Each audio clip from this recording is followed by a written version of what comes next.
Hello and welcome to my World's 2022 All Pro teams. It's the day after DRX pulling off the incredible Cinderella story, right? I'm going to give my three All Pro teams, winging it. I did not write them down, so that's the thing. Tomorrow I'm going to have next 2 days I'll have more Worlds videos. Tomorrow's just going to be a general how do I, the takeaways I have from Worlds overall, um, you know, broader things than just this.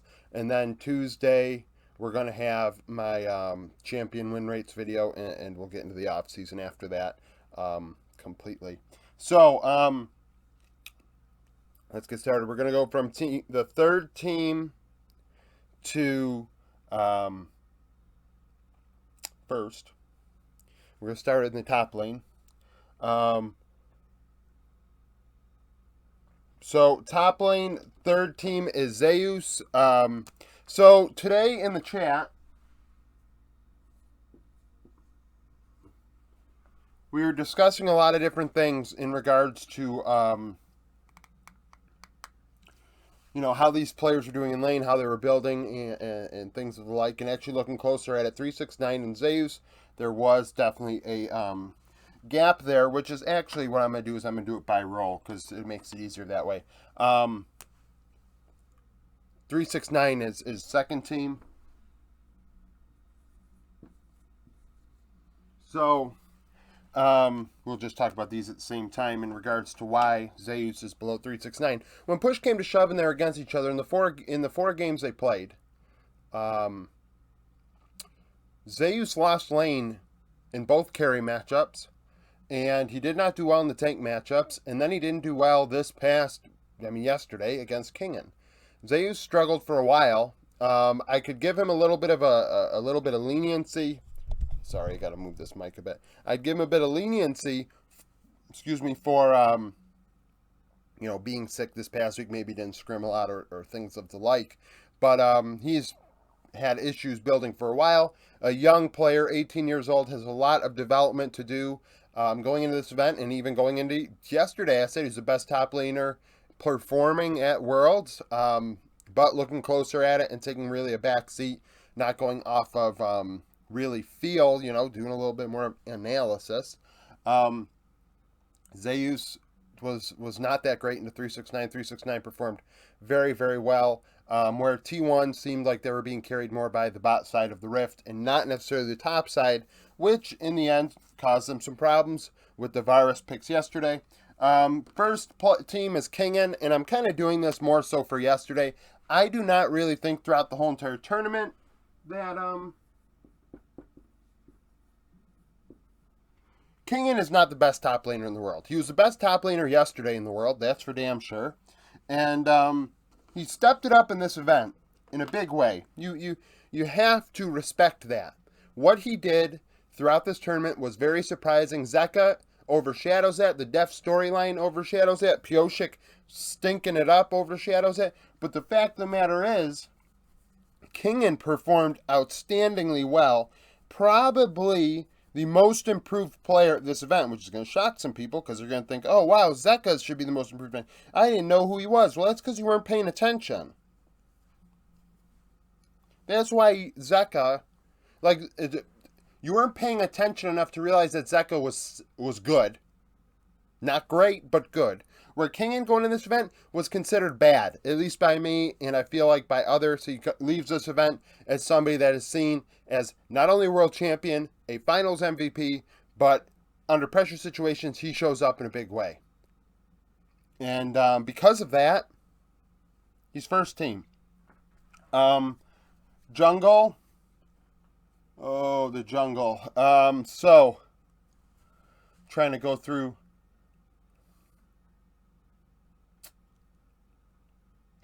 it all in my head right now. Okay. We're going to go owner as third team.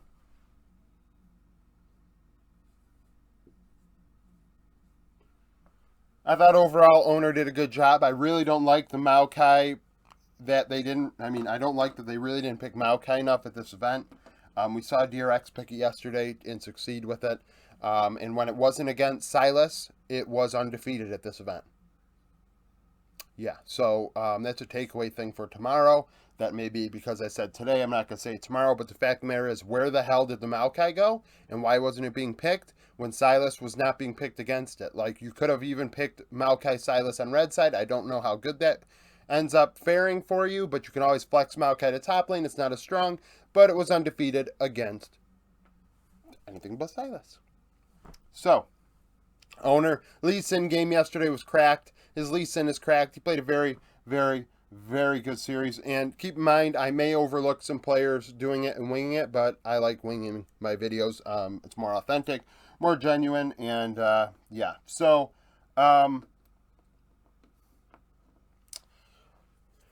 this is close. This is probably the closest. This is the closest to determine who's second and first. But I'm going Kanavi as number 2.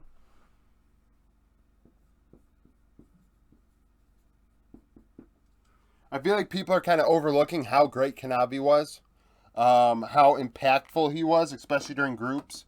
And even against T1, he tried. And the Belveth pick is int as hell. But the fact of the matter is, he almost made it work. Kanavi is extremely talented. He was what made JDG go, along with 369. Cannot fault him for their performance. Hope and Missing really inted their faces off against T1, which was to be expected, and really struggled throughout groups as well, and luckily got out of group 6. I mean, they were winning games that they shouldn't win, and then when they faced T1, they couldn't get it done. And I'm really happy, another takeaway thing that I should say tomorrow, but I'm going to say it right now. You know, T1, JDG was the final, and I said it. I said it again and again and again.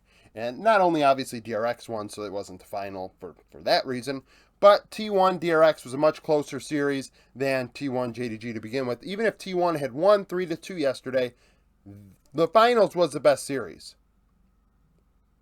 I mean, you could even argue,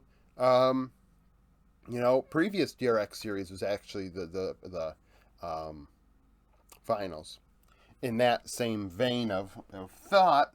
But you also have to keep in mind, and I said it throughout Worlds, the best team in the world, or the best team in a season, does not always win Worlds. It's who fits a patch, who can make things happen. This meta was so diverse that it allowed DRX to really thrive, Barrel especially. Canyon is first team.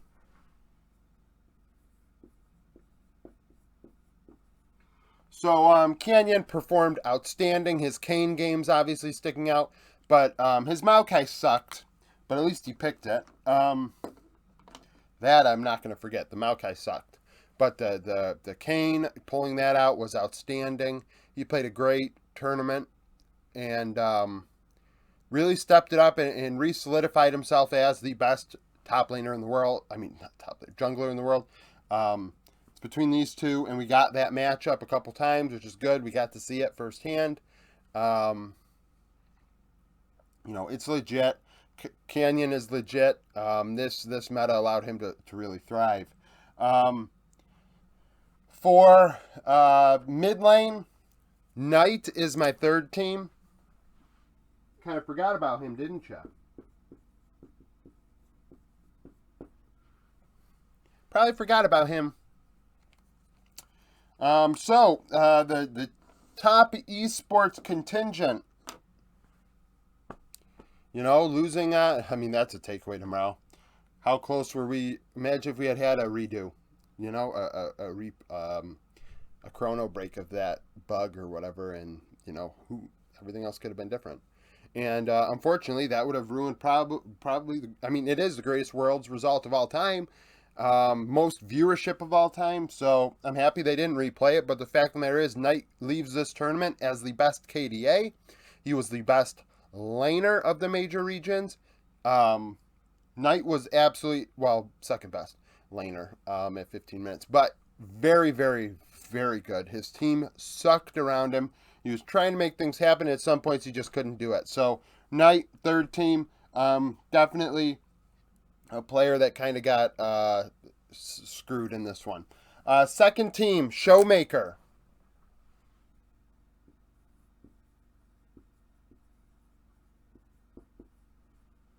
It's kind of, I should have separated these more, but we're winging it, right? So Showmaker, the best laner at 15 minutes analytically, statistics, gold diff, CS diff, XP diff at 15 minutes.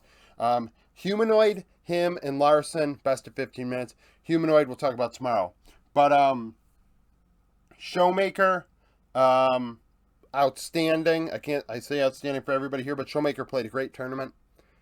He showed up alongside Canyon. He and Canyon did a great job against Kanavi, Yagao, Caps, and Yankos. The top 5 jungle mid in the world, Jojo Punin inspired. Like, come on, right? Obviously, that's sarcasm. But the fact of the matter is, can't say that Showmaker is the reason why they didn't get any farther. They played very well. His Syndra game sticking out to me, that 4-man ultimate. He played his guts out. And obviously the best mid laner, Zeka.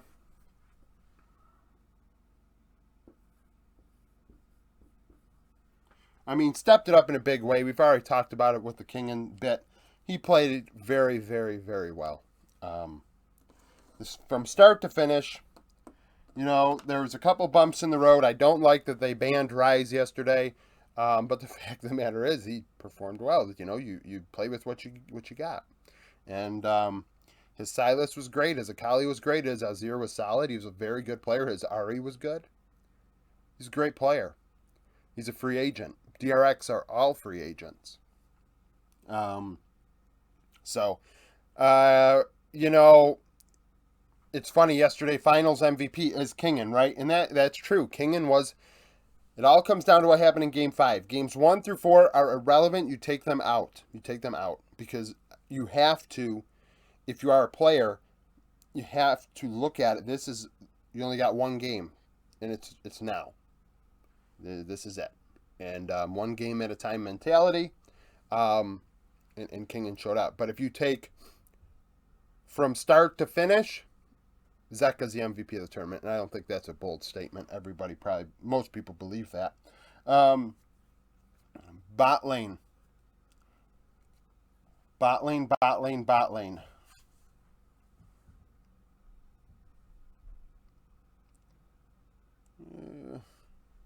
I could be really something. I could be. And I've been joking in the Discord, and I'm not going to do this. This is nothing against CB Lowell. I've been joking that I'd put Brance, and they're in Brance. We'll talk about tomorrow. I'm debating on whether I wanted to put Shogun in here. Had a penta, had a 13 kill game. I mean, it's not necessarily first and second. I think first and second is pretty decided. It's who to pick third. I'm going to go with this.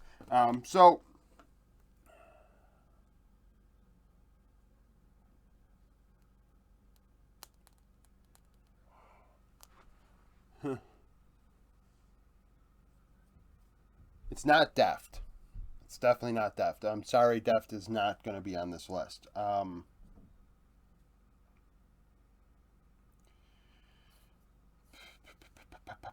It's not Hope. It's not. I don't want to put Ruler either. I thought Ruler kind of stunk at this event. I'm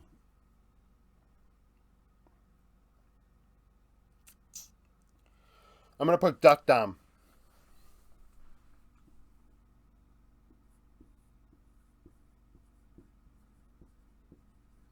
And it's because of those Aphelios games, you know? Sure, in the end, he blew it against Ruler, and Ruler won that one team fight, but I'm not going to use one team fight to determine this list. I thought Duck Dom played well, surprisingly well, from my perspective. There were times Duck Dom and Kellen really showed up in a big way, and yeah, I really... It's kind of a toss-up. I can see an argument for Ruler. I could see an argument for Gala, really. If you say to yourself, you know, if they don't get COVID, where does he end up? I really can't see an argument for Deft. I thought Deft, you know, played well, but I don't think he played outstanding. It's the solo lanes that really did it for DRX and Barrel, which we'll get into. So, Duck Dom's there. And then Viper.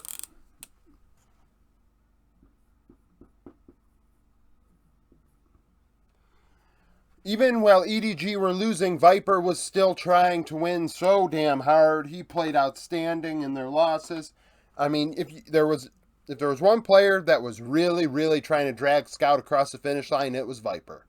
Viper was just he was trying to 1v9 for a lot of this tournament at times, and I thought he did his job. He did all he could do, right? This topside meta, moving away from them. Flandre really didn't show up. JJ did not show up. Scout did not show up against DRX in Game 5 and got completely blasted. So, Viper, I thought Viper played a good tournament. Very good tournament, actually. And then first team is Gumayushi. And yesterday he was not as good, you know.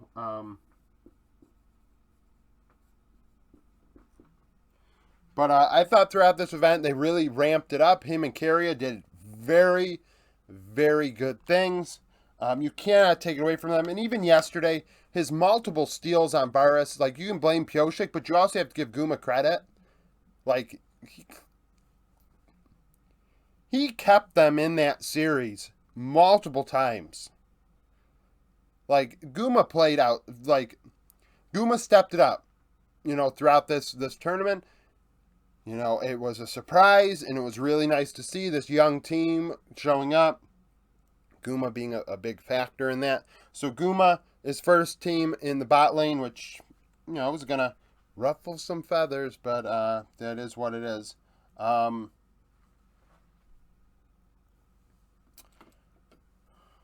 Third team is missing for support.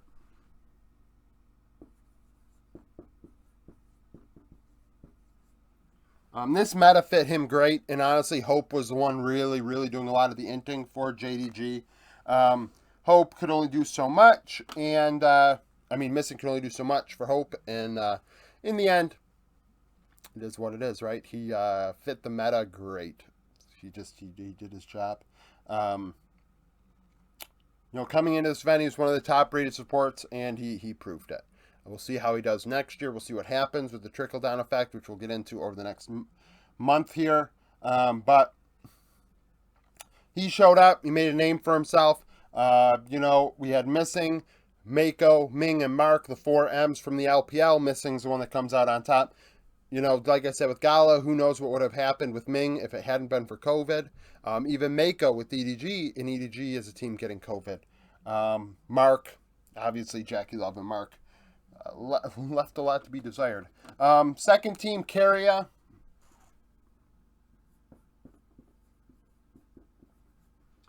By far the best performer yesterday for T1. Carrier. So going into this event, I had Chovy as the best player in the world and Carrier second. I could see flipping them. Obviously, Canyon is put himself back into that conversation, as has Kanavi even to a degree, and Beryl. But Beryl he's still an Inter, regardless of how well he played. He is still an Inter at heart. So, Carrier did all he could do. You saw his emotion afterwards. Who wouldn't be emotional in such an event like that? A young kid finally getting his opportunity on the biggest stage. And there are so many players, and this happens in pro sports too, and you see it on their faces. The ones that realize, I may never be here again. I am lucky to get a shot at this. It takes a lot of things to go right to get here. You see pro sports players say, early in my career I got there and I lost and I never got there again. Played 20-year career and never got there again. Or you see teammates. He sees Deft across from him and he says to himself, it took him 10 years to win. Which is also inspiring. It could take 10 years to win as well. But the fact is, it took him 10 years to even... It took him 9 years or whatever how many days it was to even get that back there. And not everybody gets a career that long. So, Kyria, his Soraka was fun. Lux, didn't expect to see a Lux, did ya? Especially separated from a Caitlyn. Didn't expect that. So, Kyria, second team. Barrel is first.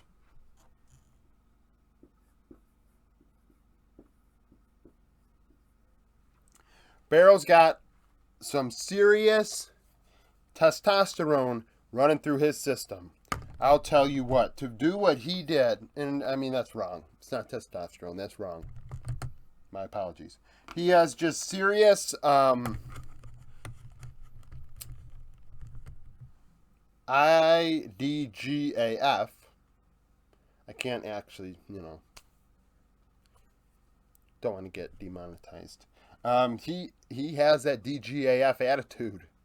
Barred in Game 5 on a whim. Pulling the Heimerdinger out in matchups where it's like, this is not Ash.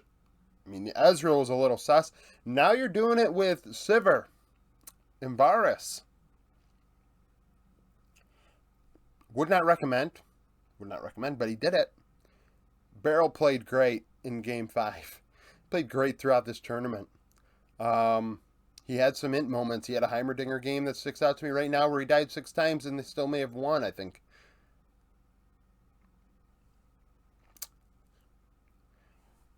He's gone to Worlds 3 times in a row. So he is the Barrel dynasty in a box by himself. Because you got the T1 dynasty of many moons ago. The only real dynasty, in my opinion, in League of Legends history. And Barrel has his own little box. There's a hockey player like that, which people don't care about hockey, but this is my channel, so I'll do whatever I want. Patrick Maroon for, I believe he's on the Lightning still. He's been to the finals like 3 or 4 years in a row with multiple different teams. He just kicks around and is in the finals. And he's not like Barrel. Barrel obviously is a guy that's a big part of why he wins. Maroon is kind of one of those guys, like if you're a football soccer fan, a guy off the bench that just kind of is, he plays like, 25% of the game at most, 20% of the game, and just gets there. So, Barrel, the Patrick Maroon on steroids. So, thank you for watching this video. I really appreciate it. Comment down below with your opinions. Like the video if you like it. Subscribe to the channel for daily League of Legends content. Like I said, off-season starts in a couple days. Well, off-season already started, but my off-season coverage starts in a couple days. I am doing daily content, multiple videos a day at times. I do not stop. If this channel can succeed, I'm never going to stop. So, down in the description, as far as that's concerned, $3 a month supports me. $10 a month supports me even more. You get a badge in the comment section. You get that at $3 a month as well. Plus NFL American football content. So, do that. I already said subscribe. I already said like. Follow me on Twitter. Join the Discord because we're going to be doing things in there this offseason, talking about things. Like this morning, we were just discussing the mid lane in a very heated debate. We got some Gen G fans, some T1 fans, some T1 haters, some Gen G haters, some LPL fanboys. Not a lot of Western fans in there right now. I mean, if you notice something here, there's no Western players. And on that note, I'll end it. So thank you for watching. I hope you come back for more content.